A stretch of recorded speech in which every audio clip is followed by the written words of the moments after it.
TikTok, TikTok, TikTok. We're back to TikTok. I tell you, I kind of didn't expect this at this moment in time. It seems to come and go in waves. It's like people don't want TikTok because they're concerned about security. Then everybody's all in, and you see even candidates on TikTok. I've seen some candidates who are actually, they got a TikTok game better than mine. And then, I think we're back. We're like almost full circle. Now, Texas Governor Greg Abbott. Let's just jump right in to what he put out. And I'm obviously clicking on the wrong thing here. Let's jump back over here to the right thing so you can actually see what I'm talking about. Texas Governor Greg Abbott. Look at this. Governor Abbott orders aggressive action against TikTok.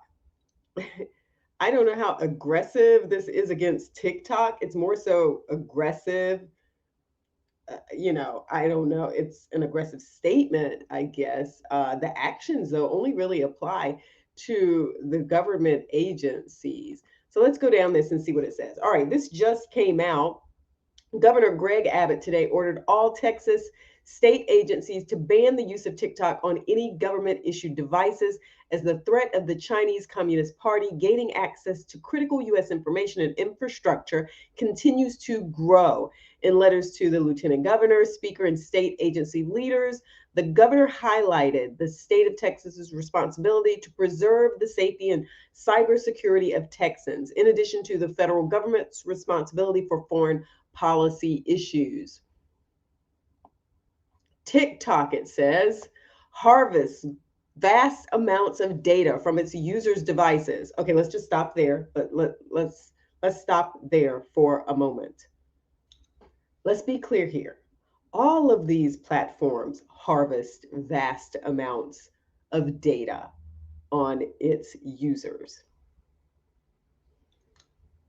That is nothing new. But we're taking this to a new level now because we're concerned about who has the data and what they're going to do with it. TikTok, let's go back to the beginning of the sentence. TikTok harvests vast amounts of data from its users' devices, including when, where, and how they conduct internet activity, not new, and offers this trove of potentially sensitive information to the Chinese government. That's new. Sorta, not really.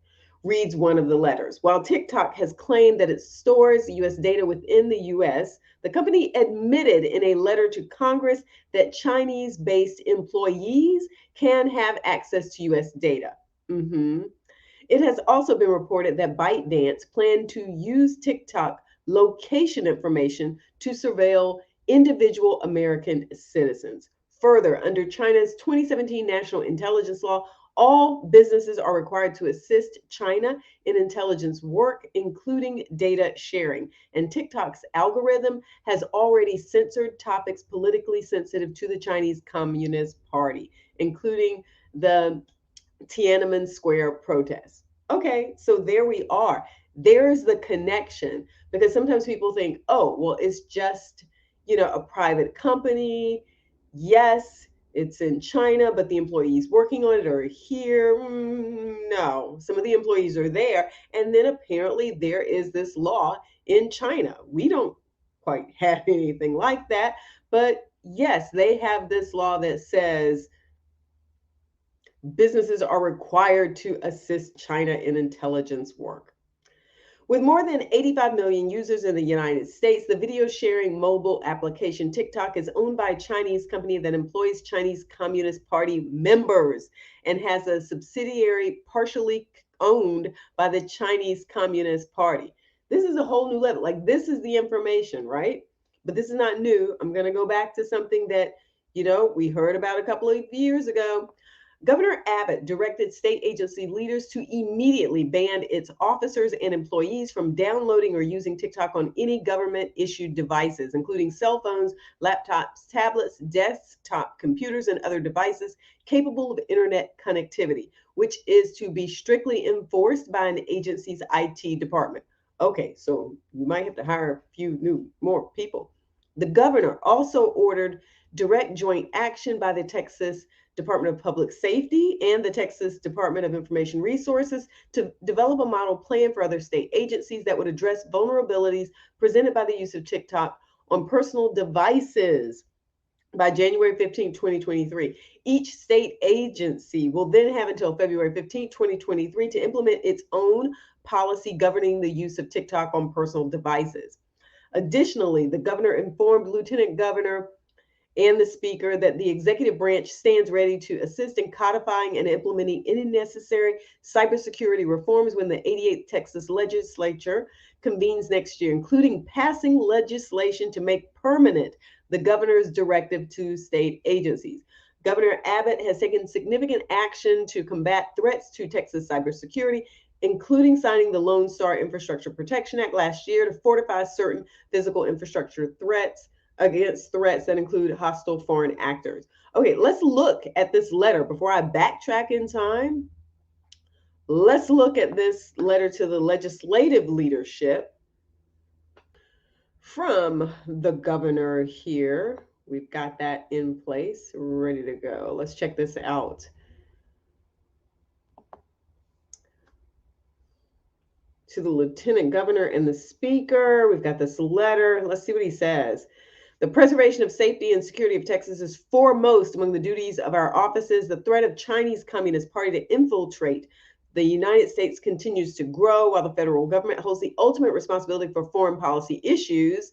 Correct. The state also has a responsibility and opportunity to protect itself. Last session, the legislature took steps to protect certain physical infrastructure by passing the Lone Star Infrastructure Protection Act. Today, I have directed agencies to take immediate action to protect sensitive information and critical infrastructure from TikTok. When the 88th Texas legislature convenes next year, the executive branch will stand ready to assist in the codification and implementation of any cybersecurity reforms that may be deemed necessary. TikTok is a video sharing mobile application with more than 85 million users in the United States. It belongs to a Chinese company called ByteDance Limited, which employs Chinese Communist Party members and has a subsidiary that is partially owned by the Chinese Communist Party. TikTok harvests vast amounts of data. Okay, so this is some of the same stuff that we saw in the directive.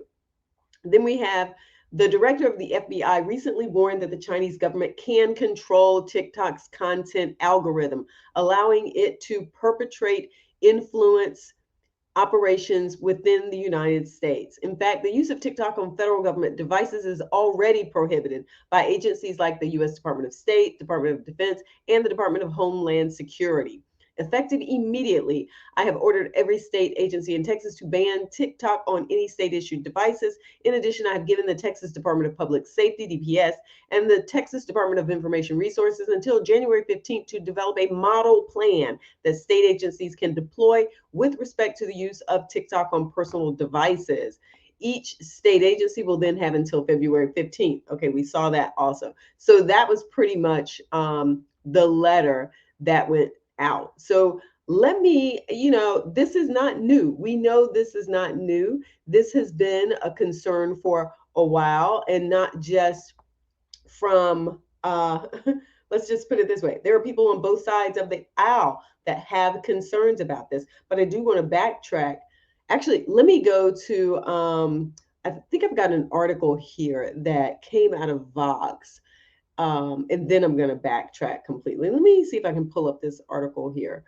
All right. And I've already scrolled down, I think, to part of this that I was sort of interested in. So, yeah, so we've got maybe Trump was right about TikTok. No matter who controls Congress, TikTok's in trouble. So this article was written just last month, so just a few weeks ago. And it says, Senator Mark Warner, that's who we're talking about. He's talking about TikTok and some concern about that. And it says, of course, Senator Marco Rubio has been sounding the alarm about TikTok since 2019. He co-authored an op-ed in the Washington Post. And then, you might remember this moment in time when there were congressional hearings with big tech to talk about, how much control they had and what they were doing with data. And that just seemed to go nowhere. So people were concerned about, the safe harbor provision under the Electronic Decency Act. I'm trying to remember the whole name of the thing now. But, platforms aren't publishers, so they aren't really responsible for the content that publishers, people like me who put that stuff out there, they aren't really responsible for that. Well, there's been some concern that they ought to be responsible. So, there were these congressional hearings that covered a lot of things because remember, we had the whole release of information about Facebook. Yeah, and that was the whole thing. And it seems like some of that has just gone by the wayside now. And that's what I mean when I say it comes in waves. It's sort of like, okay, so we get concerned a little bit about big tech and then we back down. And then we get concerned about something else relating to big tech and then we back down. It is ingrained in our lives at this point. Um, and this is the piece that, I just want to point out here. It says the Chinese government has established clear pathways to empower itself to surveil individuals to gather data from corporations and to aggregate that data on government services. Okay, so this is the concern. This is the concern. TikTok, of course, has repeatedly said it's not happening and it never will. It's also tried to distance itself from its Chinese parent company. Okay, but then, I just told you about that law that's out there. So let's backtrack even further back to when Trump was president and in office, and he issued his executive order. And at the time, I think some people were just sort of like, really? I'm not sure you're going to do this, but let's check it out because that was, that is part of the story too. So here's the executive order that he put out back in August of 2020. And remember, I told you about the piece that Marco Rubio did back in 2019. But let's go through some of this and see what the thinking was in 2020. This wasn't that long ago, just a couple of years ago. It says, okay, he finds that additional steps must be taken to deal with the national emergency with respect to the information and communications technology and services supply chain declared in executive order, da da da da. Specifically, the spread in the United States of mobile applications developed and owned by companies in the People's Republic of China continues to threaten the national security, foreign policy, and economy of the United States. At this time, action must be taken to address the threat posed by one mobile application in particular, TikTok. And there he goes in to talk about TikTok. Says TikTok automatically captures vast swaths of information from its users, including internet and other network activity information such as location data, browsing and search histories. This data collection threatens to allow the Chinese Communist Party access to Americans' personal and proprietary information, potentially allowing China to track the locations of federal employees and contractors, build dossiers of personal information for blackmail, and conduct corporate espionage. So this is like this big concern here. And it's a legitimate concern. It says this mobile application may also be used for disinformation campaigns that benefit the Chinese Communist Party. And of course, this is not anything new to us. We're aware of this, such as when TikTok videos spread debunked conspiracy theories about the origins of the 2019 novel coronavirus. These risks are real. This is the government of India recently banned the use of TikTok and other Chinese mobile applications throughout the country. In a statement, India's Ministry of Electronics and Information Technology asserted that they were stealing and surreptitiously transmitting users' data in an unauthorized manner to servers which have locations outside of India. Says American companies and organizations have begun banning TikTok on their devices. And so then he's got the order down here that specifically says what actions would take place and when. And so he had this whole thing, this 45 days after the date of this order. So, there was that piece that went on. And so, Governor Abbott's not the first one. He's not the first elected official to have conversations about banning TikTok. The question is, what do Americans think? We like to say that we care about our privacy, our security, and yet tons of us, and like I said before, even candidates running for office, I've seen some that have some great sites. They're doing some very interesting things with TikTok as a way to build relationships with people outside of Facebook and maybe even Instagram and YouTube, but saying, hey, there's a whole new generation that is primarily finding information on TikTok. Therefore, that's where I need to be. So I wonder, I ask myself what kind of security features those people may have had in place as they were thinking about setting up these accounts, how they were going to be used, what kind of information they were going to be sharing on it, and what kind of information could be gathered, what data could be gathered from them actually posting on TikTok. So let me know if you've got concerns about TikTok. Do you have an account on TikTok? I have an account on TikTok. Please don't go look. It's very up and down. Sometimes I'm up there and sometimes I'm not. Usually I'm not. But I can totally understand the growing use of mobile applications. We just have them so integrated into our lives now. It's just an easy way to do a lot of things because it's through our phone, and we use our phones just about all the time, and we take them just about everywhere. So this is not just about convenience. This is just about, to some extent, how we live now. Let me know, do you think that the government should be expanding on this ban of TikTok? Do you think all of the states should be looking at doing this? Do you think this needs to even trickle down to local governments? Now, think about it. Some of the smaller local governments, really and truly, they're just getting to the point where they're saying, hey, we got a Facebook page. Hey, we got a YouTube account. That's probably where some of them are. They haven't gotten beyond that. They're still trying to become experts in, on those platforms. Let's just leave it at that. But what are your thoughts? Do you think TikTok represents a significant security threat to the United States? Let me know in the comments. I definitely think it's something that we should not be just glossing over and taking lightly. It is something that we need to be considering, researching, and then making informed decisions about how we use it if we're a government agency and if we're businesses too. All right, don't forget to like the video, subscribe to the channel, and peace.